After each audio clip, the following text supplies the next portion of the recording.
Había sido un día largo y difícil en el ministerio de Jesús. Jesús había venido con un mensaje revelando el reino de Dios y predicando en las diferentes villas y aldeas diciéndoles: el reino de Dios, el tiempo se ha cumplido y el reino de Dios se ha acercado. Arrepiéntanse y crean en el evangelio. El mensaje de Jesús era un mensaje de buenas noticias, del reino de Dios ya ha llegado, ya ha venido. Pero el reino de Dios demostrado no solamente en el mensaje y las palabras de Jesús, sino en el poder de la vida de Jesús en medio de un pueblo quebrantado, en un mundo roto. Cada aldea que Jesús iba proclamando el reino de Dios, pero iba demostrando el poder de Dios.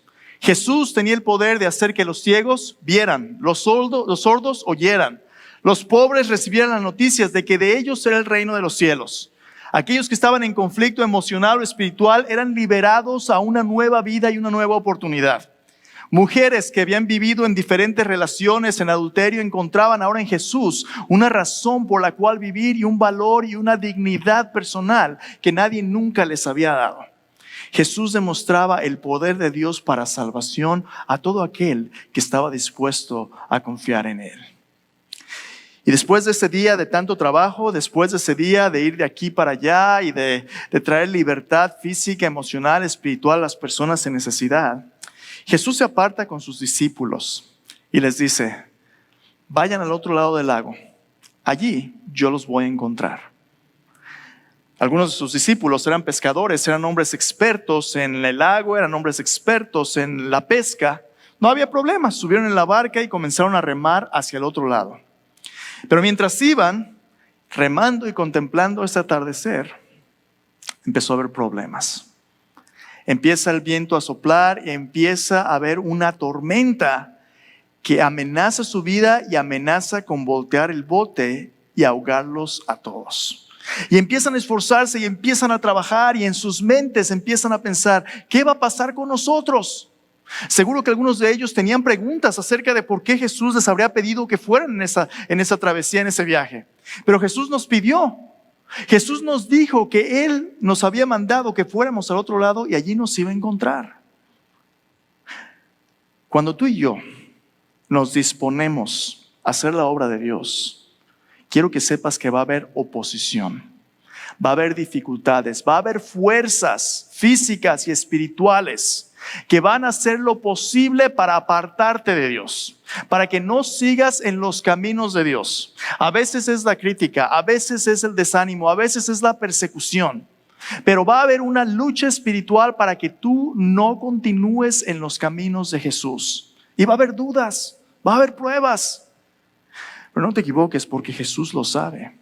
Y de hecho, la prueba es parte del designio de Dios para que tú y yo podamos crecer y madurar a imagen de Cristo. A nosotros nos es concedido no solamente que creamos en Cristo, sino que también padezcamos por Él. Va a haber conflictos, va a haber dificultades. De ahí van los discípulos.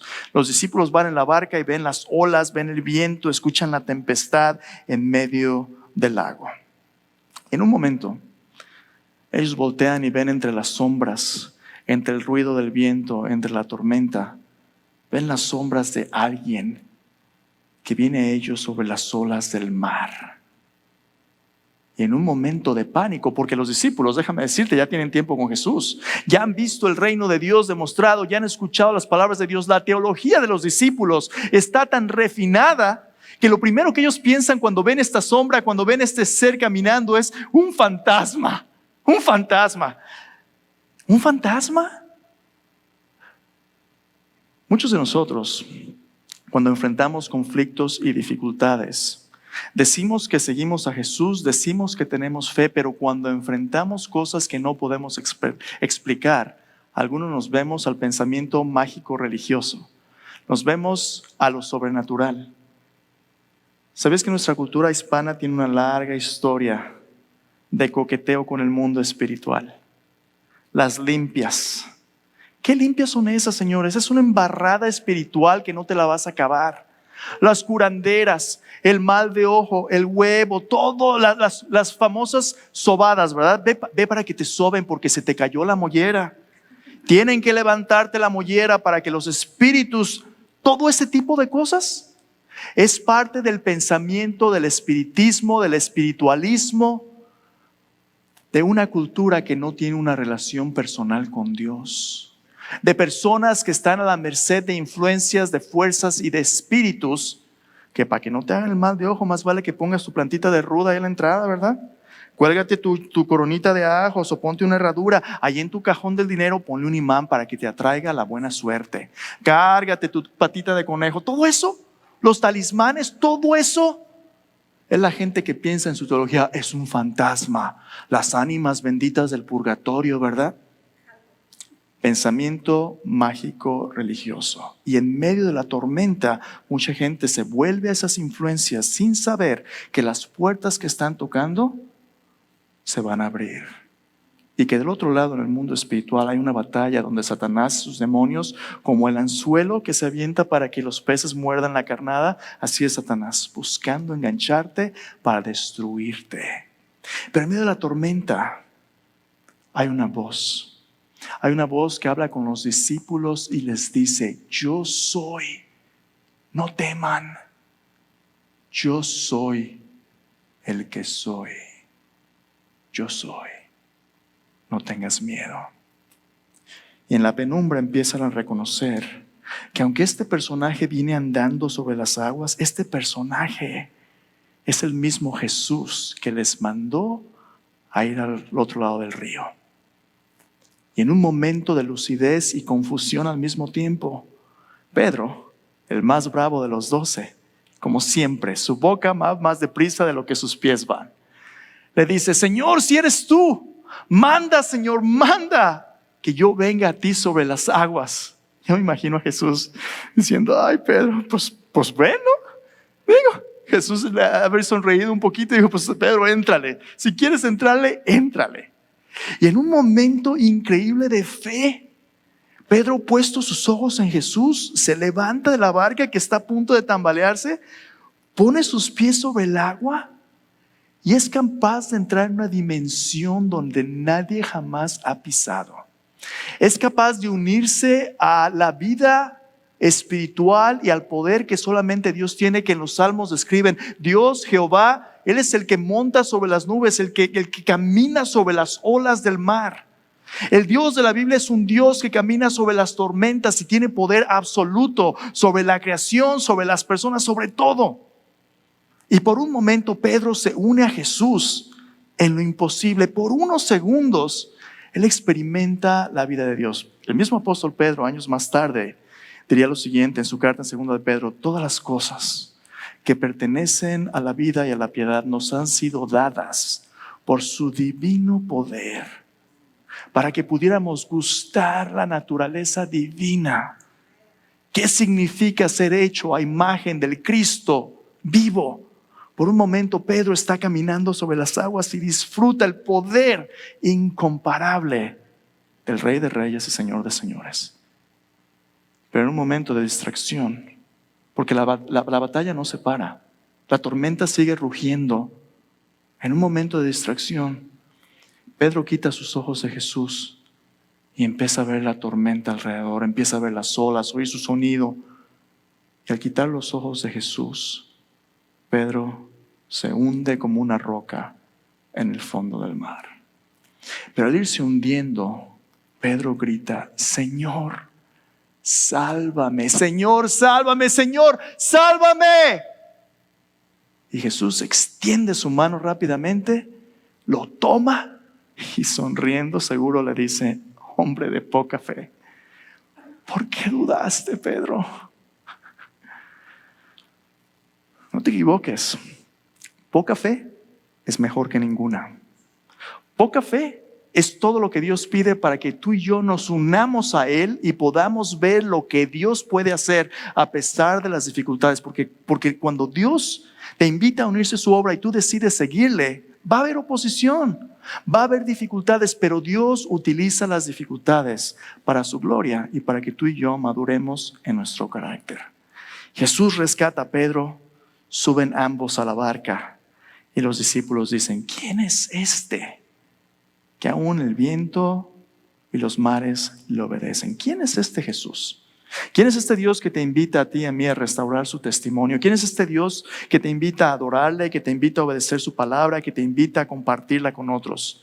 ¿Quién es este Dios cuyo plan para ser discípulos es adoración, discipulado y misión? ¿Quién es este Dios? Pues este Dios, Jesús, es el mismo que fue prometido al pueblo de Israel, que vendría a restaurar el testimonio de Dios. Hemos estado ya algunos meses en los libros de Esdras y Nehemías viendo cómo siglos antes de que Jesús viniera, Dios restauró al pueblo a través del cual traería a Jesús, para que al restaurar la obra de Dios por medio de su pueblo, Dios pudiera traer al Salvador Cristo Jesús. Primero, a través de Zorobabel, Dios restauró el templo y la adoración. Después, a través de Esdras, Dios restauró la obediencia a la ley, a su palabra de Dios. Y ahora en el tiempo de Nehemías, en la tercera ola de los cautivos regresando a Jerusalén, Dios reconstruyó los muros de Jerusalén como un ejemplo de su salvación disponible a todas las naciones, de su protección. Dios, en Nehemías capítulo 3 y capítulo 4, que es lo que vamos a hablar el día de hoy, nos dice que para poder hacer su obra tenemos que estar preparados, porque cuando tú y yo nos disponemos a hacer su obra va a haber oposición. Déjame leerte algo. Si tienes tu Biblia, te invito a abrirla en Nehemías 3 y Nehemías 4, donde vamos a estar hoy. La pregunta de la que vamos a hablar es esta: ¿cómo es que Dios prepara a su pueblo para cumplir su misión a pesar de la oposición? ¿Cómo es que Dios prepara a su pueblo para cumplir su misión a pesar de la oposición a sus palabras? Nehemías capítulo 3 y Nehemías capítulo 4. Déjame compartir contigo algo que alguien ha escrito acerca de esos capítulos. Dice así: cuando nos comprometemos a hacer la voluntad de Dios, podemos contar con el hecho de que habrá oposición. ¿Quieres hacer la voluntad de Dios? Mira, déjame hacer una pausa. Quiero que mires ahorita alrededor. Mira alrededor. Mira, nomás échale un ojo. ¿Cómo se empieza a ver esto? Somos más. Dios está levantando personas en esta congregación que quieren hacer su obra. Hermanos, déjenme decirles, cuando tú quieres seguir a Cristo, va a haber oposición. Yo mentiría si te digo que esto va a ser un picnic o un paseo en el parque. Va a haber oposición y va a haber dificultad. Pero Dios usa las pruebas para que su pueblo se enfoque en lo que es más importante. ¿Qué es más importante para nosotros? Las pruebas nos acercan a Dios y nos refinan para hacernos más efectivos en el cumplimiento del plan de Dios. La prueba o te va a acercar a Dios o te va a separar de Él. ¿Qué es lo que va a suceder con tu vida? Dios quiere que tú y yo, cuando nos estamos hundiendo, clamemos a Él y le digamos: Señor, sálvame. Señor, rescátame, y a través de mí ayúdame a ser un instrumento para que otros puedan ser rescatados por ti. Señor, sálvame. Al confrontar la oposición, Dios nos da la oportunidad de alinearnos con su palabra para hacer su voluntad. Hermanos, para eso estamos aquí. Estamos aquí para ser el ejército de Dios que conoce los mandatos de Dios, la manera de vivir de Dios, y para que Dios nos use para rescatar y restaurar la vida de otras personas. Pero eso no va a venir sin una batalla. Nuestras vidas tienen conflictos, tienen tormentas alrededor, y caminar sobre esas tormentas y dejar que Cristo nos rescate no va a ser sencillo. Va a ser una lucha física y espiritual, pero Dios ya ha provisto lo necesario para que podamos triunfar. Porque nuestra lucha no es contra carne y sangre, sino contra principados, contra potestades, contra los gobernadores de las tinieblas de este siglo, contra huestes espirituales de maldad en las regiones celestes. Pero somos más que vencedores por medio de aquel que nos amó. Por lo cual estoy seguro de que ni la muerte, ni la vida, ni ángeles, ni principados, ni potestades, ni lo presente, ni lo porvenir, ni lo alto, ni lo profundo, ni ninguna otra cosa creada nos podrá separar del amor de Dios que es en Cristo Jesús. Hermanos, ya somos más que vencedores. Cristo es nuestro guía, detrás, delante, arriba, abajo, dentro de nosotros. Él nos guía por su Espíritu Santo. Por lo tanto, no temeremos. No temeremos, porque Dios está con nosotros. ¿Cómo es que Dios prepara a su pueblo para enfrentar la oposición a su obra. Bueno, vamos a ver el día de hoy en Nehemías capítulo 3, que es el trabajo del liderazgo del pueblo de Dios. Cuando determinamos unirnos a Dios, preparar al resto del pueblo para enfrentar la oposición. ¿Y cómo es que nos preparamos para enfrentar la oposición? Los líderes, como vamos a ver, tienen que hacer dos funciones y dos tareas principales. La primera de ellas es esta: los líderes tienen que organizar y movilizar al pueblo de Dios en una causa y propósito común. Tenemos que organizarnos y movilizarnos. Si no nos organizamos, somos blanco fácil para el enemigo. Ven conmigo, Nehemías capítulo 3. Vamos a ver cómo Dios empezó a reconstruir estos muros, empezó a reconstruir el testimonio del pueblo de Dios a través de organizarlos y movilizarlos para su obra. Ahora, antes de leer el capítulo 3, déjame darte un poco de contexto en caso de que no recuerdes. La semana pasada hablamos cómo en el capítulo 2, Nehemías desafió al pueblo a responder y levantarse a reedificar los muros. ¿Te acuerdas? Nehemías capítulo 2, versículo 17 al 18. Te lo voy a leer de nuevo. Dice así: les dije pues, vosotros veis el mal en que estamos, que Jerusalén está desierta y sus puertas consumidas por el fuego. Venid y edifiquemos el muro de Jerusalén y no estemos más en oprobio. Entonces les declaré cómo la mano de mi Dios había sido buena sobre mí y asimismo las palabras que el rey me había dicho, y dijeron: levantémonos y edifiquemos. Así esforzaron sus manos para bien. ¿Cómo es que empezamos a ser organizados y movilizados para hacer la obra de Dios? Primero tiene que haber una misión clara. Tiene que haber una misión clara. ¿Cuál es la misión que Dios le dio a Nehemías a lograr a través de este esfuerzo con el pueblo? Levantémonos y edifiquemos los muros. La ciudad de Jerusalén tenía un muro protector alrededor y estaba completamente destruido y las puertas quemadas con fuego. Era un desastre. Parecía un muladar eso. Eran escombros por todos lados. Y Dios le dijo: restáurala, porque esta es la ciudad del rey. Y el pueblo tenía una misión clara. Era algo que se podía hacer, pero en más de 100 años no lo habían hecho. Entonces Nehemías dijo: esto tenemos que hacerlo. Primero, para que pueda haber una organización clara, tiene que haber una razón de organizarnos, un principio, una voz juntos. Y el pueblo dijo: levantémonos y edifiquemos. Ahora, como le dije la vez pasada, del dicho al hecho, mucho trecho, ¿verdad? Es fácil decir: oh, sí, yo quiero ser parte del pueblo de Dios, pero cuando hay oposición, pocos son los que permanecen. Muchos comienzan, muchos son llamados, pocos escogidos. A la hora de los trancazos, ¿qué hace uno? No, pues yo me hago un ladito, ¿verdad? Yo no, a mí no, yo comper, nomás cuando es fácil. Capítulo 3 es cuando es tiempo de hacer lo que prometimos hacer. Dice alguien por ahí: de lengua yo me echo un taco, ¿verdad? Pero aquí está la demostración de que las palabras son ciertas. En el capítulo 3 empiezan a organizarse. Versículo 1 dice así: se levantó el sumo sacerdote Eliasib con sus hermanos los sacerdotes y edificaron la puerta de las ovejas. Ellos arreglaron y levantaron sus puertas hasta la torre de Amea y edificaron hasta la torre de Ananeel. Junto a ella edificaron los varones de Jericó, y luego edificó Zacur, hijo de Imri. Los hijos de Sena edificaron la puerta del pescado. Ellos la enmaderaron, levantaron sus puertas con sus cerraduras y sus cerrojos. Junto a ellos restauró Meremot, hijo de Urías, hijo de Cos. Al lado de ellos restauró Mesulam, hijo de Berequías, hijo de Mesabeel. Junto a ellos restauró Sadoc, hijo de Bana. Inmediato a ellos restauraron los tecoitas. Pero sus grandes no se presentaron para ayudar a la obra de su señor. La puerta vieja fue restaurada por Joiada, hijo de Pasea, y Mesulam, hijo de Besodías, y ellos la enmaderaron y levantaron sus puertas con sus cerraduras y sus cerrojos. Junto a ellos restauró Melatías, Gabaonita, Jadón Meronotita, varones de Gabaón y de Mizpa, que estaban bajo el dominio del gobernador del otro lado del río. Junto a ellos restauró Uziel, hijo de Arnaía, de los plateros, junto al cual restauró también Ananías, hijo de un perfumero. Así dejaron reparada Jerusalén hasta el muro ancho. Y tú sigues leyendo y tú ves una lista de nombres, una lista de situaciones, una lista de diferentes personas con diferentes profesiones y diferente posición social.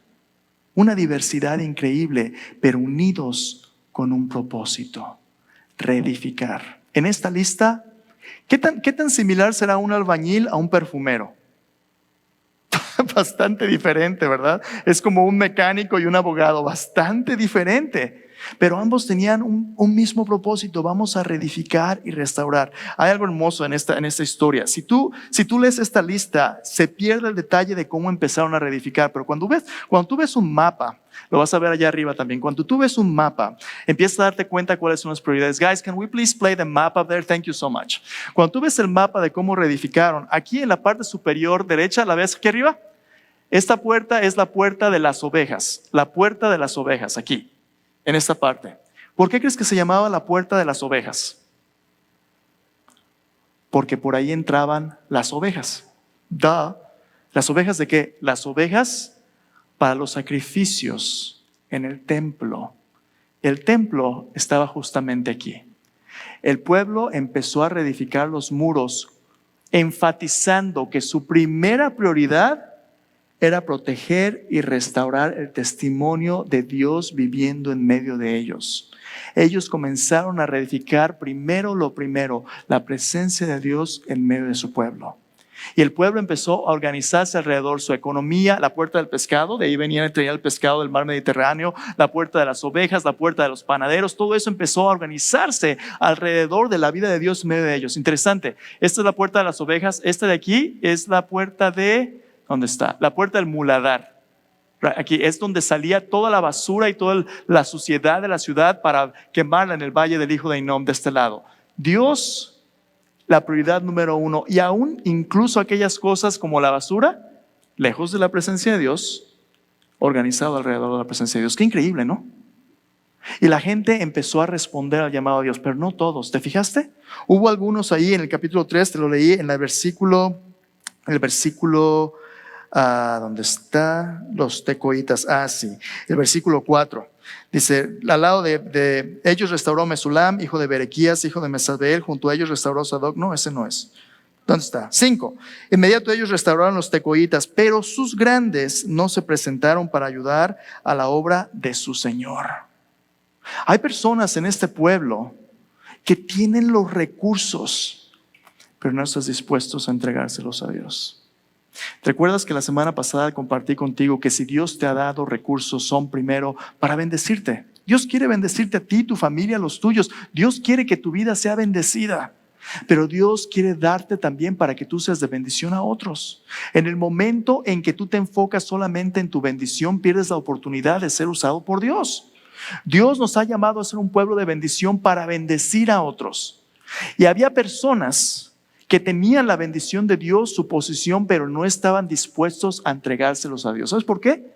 Porque sus bendiciones se habían convertido en maldiciones. Sus bendiciones, al separarlas de Dios, se habían convertido en ídolos.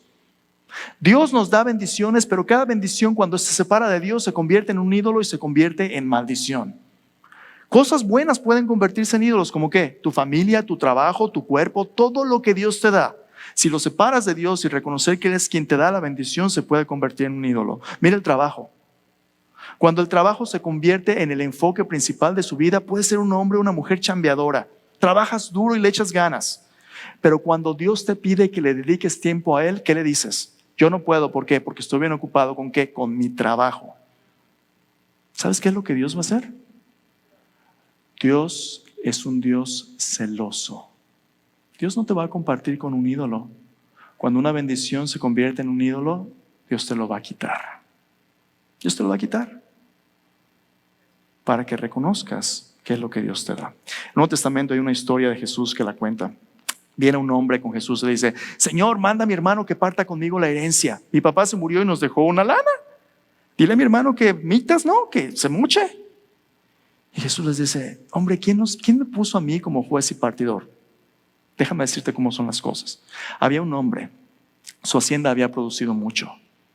Y este hombre dice, ¿qué haré? Porque no tengo dónde poner mis bienes. Ya sé lo que voy a hacer. Voy a hacerme graneros grandes. Voy a llenar mis graneros, los voy a hacer más grandes. Y le voy a decir a mi alma, muchos bienes tienes guardados para muchos años.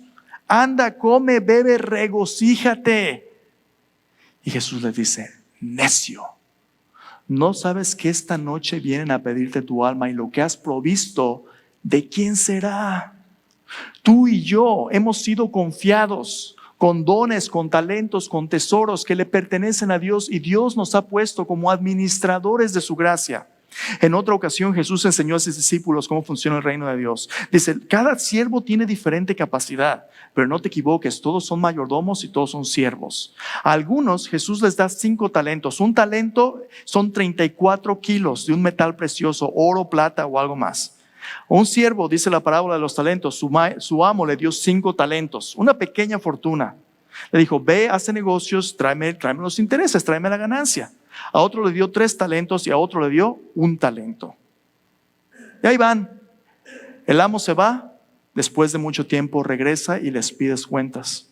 El primero de 5 talentos le dijo, amo, tú me dices 5 talentos, gracias, aquí tienes lo que es tuyo, pero fui y negocié, aquí tienes otros 5 talentos. Señor, multipliqué la inversión que me diste y aquí está el fruto de mi vida. El amo lo vio y le dijo, bien, buen siervo y fiel, sobre poco has sido fiel, sobre mucho te pondré. Entra en el gozo de tu Señor, buen siervo y fiel. El segundo viene, Señor, me diste 3 talentos, aquí están tus 3 talentos, pero yo también gané otros 3. Señor, aquí tienes el fruto de mi vida. El amo lo mira y le dice las mismas palabras que el de 5, bien, buen siervo y fiel. Sobre poco has sido fiel, sobre mucho te pondré. Entra en el gozo de tu Señor. ¿Te fijaste? Dios sabe que tenemos diferentes capacidades. Dios no quiere que tú te compares con el que está al lado. Dios quiere que tú seas fiel y bueno, trayendo fruto que tú puedas. Dios quiere que te conviertas en la mejor versión de quien eres para su gloria, no que te compares con alguien más. Pero el último viene, aquel que recibió un talento y le dice al amo, Señor, yo sé que eres un hombre severo, que tú cosechas donde no plantas, tú recoges donde no esparciste. Por tanto tuve miedo y yo enterré el talento en la tierra. Aquí tienes lo que es tuyo, tómalo. Chirp, chirp.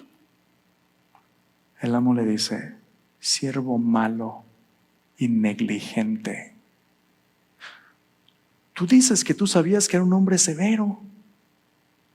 No deberías, si esto es cierto, ¿no deberías tú haberlo dado a los banqueros para que cuando yo regresara recibiera el interés? Llama a los siervos y dice, quítenle el talento. De lo que tiene 10, Señor, pero tiene 10, dénselo, porque al que tiene, más se le dará y tendrá en abundancia. Pero aquel que no tiene, aún lo que piensa tener, le será quitado. Y al siervo malo, échenlo en las tinieblas de afuera, ahí será el lloro y el crujir de dientes. Porque Jesús les dice a sus discípulos, ¿por qué me llaman Señor, Señor y no hacen lo que yo mando? Decirle a Jesús Señor es fácil, pero poner nuestros recursos, poner nuestra vida, nuestro tiempo, tesoros y talentos al servicio de Dios no es fácil. Y aquellos que tienen poco a comparación de lo que Dios quiere darles, se quedan muchas veces enajenados con lo poco y quitan su vista de Jesús y hacen de sus bendiciones un ídolo. Pero no todos. Otros, como viste aquí en la lista, empiezan a organizarse, empiezan a movilizarse y la obra de Dios empieza a hacerse. Hermanos, de esta congregación, Dios va a levantar siervos, va a levantar líderes, va a levantar pastores, va a levantar maestros, va a levantar misioneros para que su obra sea hecha. Dios te va a equipar, Dios te va a levantar para multiplicarte, para que cuando llegues a la presencia de Cristo no tengas que decirle, Señor, ya llegué. ¿Quién viene contigo? Oh, yo solo. No, que traigas una cosecha abundante de almas y de personas que a través de ti Dios usó para su gloria.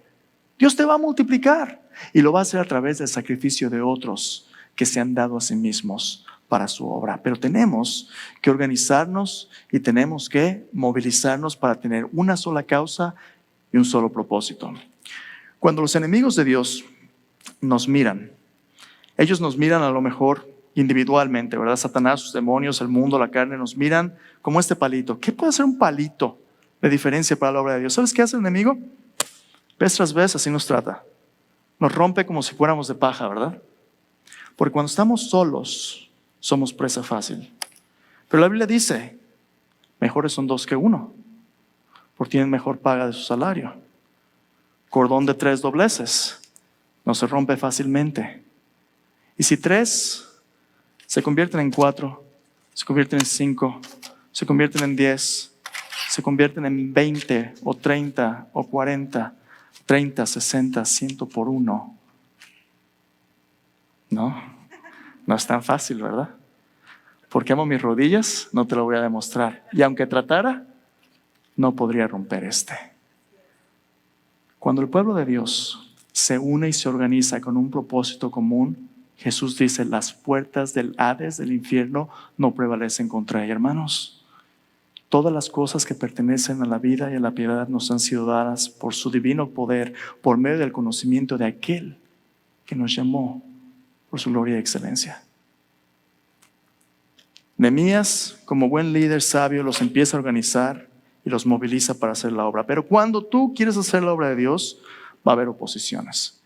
Y otra cosa que el liderazgo sabio tiene que hacer, aparte de organizar y movilizar, es esto. El liderazgo sabio debe de proteger al pueblo de Dios de los que se oponen a su obra. El liderazgo sabio tiene que proteger al pueblo de Dios de los que se oponen a su obra. Mira el capítulo 4, versículo 1 dice así. Cuando oyó Sanbalat que nosotros edificábamos el muro, se enojó y se enfureció en gran manera. Hizo escarnio de los judíos, burla. Habló delante de sus hermanos y del ejército de Samaria y dijo, ¿qué permitirá volver a ofrecer? ¿Qué hacen estos débiles judíos? ¿Se les permitirá volver a ofrecer sus sacrificios? ¿Acabarán en un día? ¿Resucitarán de los montones del polvo las piedras que fueron quemadas? Y estaba junto a él Tobías amonita, el cual dijo, lo que ellos edifican del muro de piedra, si subiera una zorra, lo derribará. Y se están riendo, ¿verdad? Oye, oh Dios nuestro, que somos objeto de su menosprecio, y vuelve el baldón de ellos sobre su cabeza y entrégalos por despojo en la tierra de su cautiverio. No cubra su iniquidad, ni su pecado sea borrado delante de ti, porque se airaron contra los que edificaban. Edificamos pues el muro y toda la muralla fue terminada hasta la mitad de su altura, porque el pueblo tuvo ánimo para trabajar. Pero aconteció que oyendo Sanbalat y Tobías y los árabes, los amonitas, los de Asdod, que los muros de los portillos comenzaban a ser cerrados, se encolerizaron mucho. Conspiraron todos a una para venir y atacar a Jerusalén y hacerle daño. Entonces oramos a nuestro Dios y por causa de ellos pusimos guarda contra ellos de día y de noche. Y dijo Judá, las fuerzas de los acarreadores se han debilitado, el escombro es mucho, no podemos edificar el muro. Nuestros enemigos dijeron, no sepan ni vean hasta que entremos en medio de ellos y los matemos y hagamos cesar la obra. Pero sucedió que cuando venían los judíos que habitaban entre ellos, nos decían hasta 10 veces, de todos los lugares donde volvieres, ellos caerán sobre vosotros. Entonces por las partes bajas del lugar detrás del muro y en los sitios abiertos puso al pueblo por familias con sus espadas, con sus lanzas y con sus arcos. Después miré y me levanté y dije a los nobles y los oficiales y al resto del pueblo, no temáis delante de ellos, acordaos del Señor grande y temible, pelead por vuestros hermanos, por vuestros hijos, por vuestras hijas, por vuestras mujeres y por vuestras casas. Y cuando oyeron nuestros enemigos que los habíamos entendido, que Dios había desbaratado el consejo de ellos, nos volvimos todos al muro, cada uno a su tarea. Desde aquel día la mitad de mis siervos trabajaban en la obra, la otra mitad tenía lanzas y escudos, arcos y corazas. Detrás de ellos estaban los jefes de toda la casa de Judá, los que edificaban el muro, los que acarreaban, los que cargaban y con una mano trabajaban en la obra y en la otra tenían la espada. Porque los que edificaban cada uno tenía su espada ceñida a sus lomos, así edificaban y el que tocaba la trompeta estaba junto a mí. Dije a los nobles y a los oficiales y al resto del pueblo, la obra es grande y extensa. Nosotros estamos apartados en el muro, lejos unos de otros. En el lugar donde oyeres el sonido de la trompeta, reuniros allí con nosotros. Nuestro Dios peleará por nosotros. Nosotros pues trabajamos en la obra y la mitad de ellos tenían lanzas desde la subida del alba hasta la salida de las estrellas. También dije entonces al pueblo, cada uno con su criado permanezca dentro de Jerusalén. De noche sirvan de centinela, de día en la obra. Ni yo, ni mis hermanos, ni mis jóvenes, ni la gente de la guardia que me seguía nos quitamos nuestro vestido. Cada uno se desnudaba solamente para bañarse. ¡Wow! Hablando de batalla, ¿verdad? Cuando tú quieres hacer la obra de Dios, va a ser difícil y va a ser una lucha. Pero ¿cómo es que el liderazgo protege al pueblo de Dios? Dos cosas: por medio de la oración y la proclamación. Los líderes tienen que confrontar las voces que nos dicen que no podemos lograr lo que Dios nos pide hacer. Va a haber voces que nos van a querer distraer. ¿Qué voces son esas? El enojo, la envidia, el desprecio, el chisme, el desánimo, las amenazas. Tú ya no vayas a la iglesia, ¿qué? ¿Vas a hacerte un aleluya? Ahí viene el muy santurrón, ahí viene el cucaracha de iglesia. Hermanos, hermanas, hay personas que están muriendo por su fe en Jesucristo alrededor del mundo. Nos ha sido confiado el Evangelio porque ahora nos toca llevar la torcha de la libertad del Evangelio a otras personas. Y va a haber oposición, va a haber los que se burlen, va a haber los que vean tu vida y te digan, ay sí, cuando la riegas. No, que muy cristiano. No te preocupes. Acuérdate de tu Dios grande y fuerte. Acuérdate del único que nunca te va a dejar y nunca te va a desamparar. No permitas que nadie se interponga entre Dios y tú. ¿Y cómo es que Dios lo va a confrontar? La iglesia es el ejército de Dios que tiene que organizarse para protegerse unos a otros. ¿Te fijaste cómo Nehemías los instruyó? A Dios orando, pero con el mazo dando, ¿verdad? Agárrate tu espada, agárrate tu cuchara para que pongas la mezcla. Vamos a construir y vamos a cuidarnos. Mantente alerta. Cuando alguien aquí se enferma, cuando alguien deja de venir, cuando alguien tiene problemas, ¿quién lo cuida? Tiene que ser el pueblo de Dios. Nos toca cuidar a nuestro hermano, a nuestra hermana.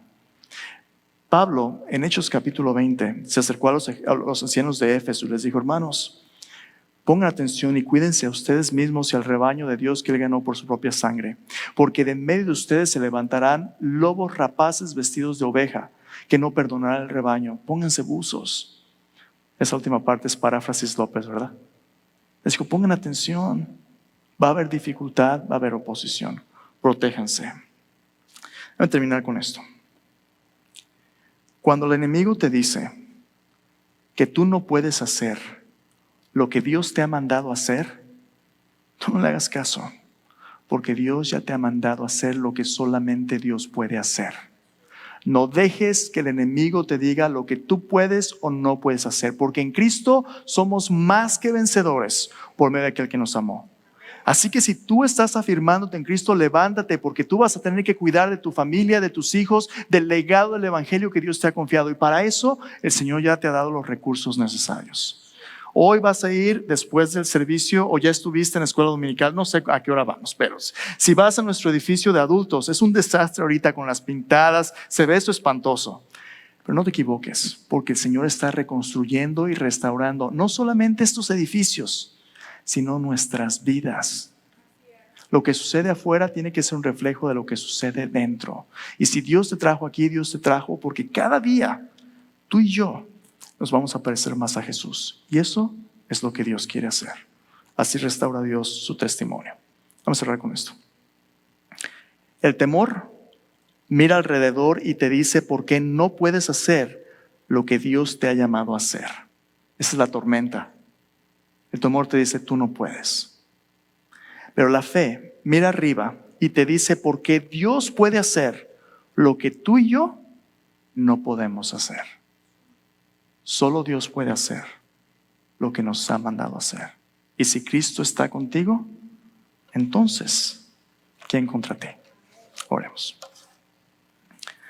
En tu lugar, mientras te preparas para responder en canto y en ofrenda, voy a hacerte un par de preguntas.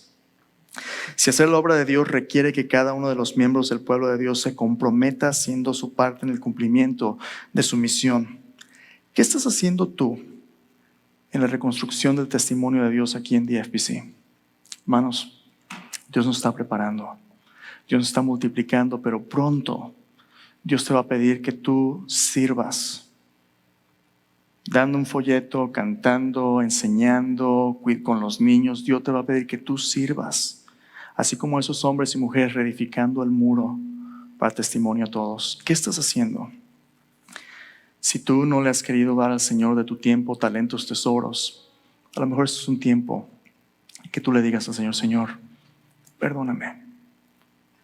Perdóname porque cuando tú me llamas, a veces yo te digo que no. Perdóname, Señor, porque no me he levantado para servir a mi Señor. Si tú ya le estás sirviendo, quiero que sepas que yo le doy gracias a Dios por tu vida, por tu testimonio. No hay nada pequeño que Dios no pueda multiplicar y hacer grande para su obra. Eso pequeño que haces, Dios lo ve y Dios no lo ignora. Continúa siendo un buen siervo y fiel, porque cuando eres fiel en lo poco, sobre mucho Él te pondrá y Él te llenará del gozo de tu Señor. Continúa siendo fiel. Hay fuerzas que se oponen a Dios y quieren distraerte a ti y a tu familia de tu compromiso con Dios y con su pueblo. ¿Cómo estás tú protegiendo a aquellos bajo tu protección de la influencia del mundo? Especialmente si tú eres un padre de familia, una madre de familia. ¿Cómo proteges a tus hijos? ¿Cómo proteges a tu familia para que podamos seguir a Cristo juntos? Señor, muchos son nuestros adversarios. Muchos son los que se levantan contra nosotros. Muchos son los que dicen de nosotros no hay para ellos salvación en Dios. Mas tú, Señor, eres nuestra gloria. Tú eres el que levanta nuestra cabeza, Señor. Tú eres nuestro escudo, Señor. Nosotros podemos acostarnos, dormir, descansar, porque tú nos sustentas. Señor, no temeremos a 10 millares de gente que pongan sitio contra nosotros. Señor, sálvanos. Solamente tú puedes hacer de esta congregación y de este lugar un lugar donde tu testimonio, Señor, brille para que todos conozcan el gozo que viene de Cristo, Señor. Úsanos, Señor. Esta tarde, Señor, al tener el concierto, yo te pido que tú nos permitas compartir el regalo de la vida eterna y hablar con nuestros vecinos y amigos, familiares, del gran tesoro que tenemos en ti, Señor.